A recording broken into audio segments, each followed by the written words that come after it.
TikTok, anong ginawa mo?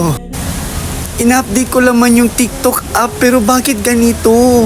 Bakit dinilit mo yung TikTok account ko? Bakit hindi ako makalagin sa TikTok account ko? Ano nangyari? So ito mga kabisala, ipapakita ko sa inyo. Ay ano?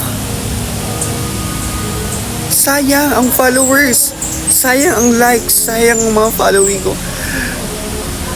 Ano na eh. Hindi na ako makalagin mga kabisala. Hindi na. At ito na mga kabisala ang bago kong account. At gumawa ko ng bagong account. Ayan. Ayan. I-follow nyo ako dito. I-follow nyo ako mga kabisala. Please, i-follow nyo ako. Sayang ang lahat. Sayang.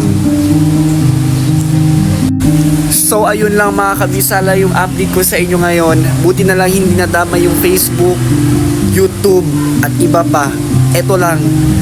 Kaya mag-ingat kayong lahat kapag mag-update kayo ng TikTok app. Dapat naka-login kayo sa account niyo, okay? Hindi na ako makakapasok dun sa account ko. Kaya ilalagay ko lang dito sa comment section yung link na yung bagong kong account dito sa TikTok. Please click and follow. Ayan. I love you all mga kabisala.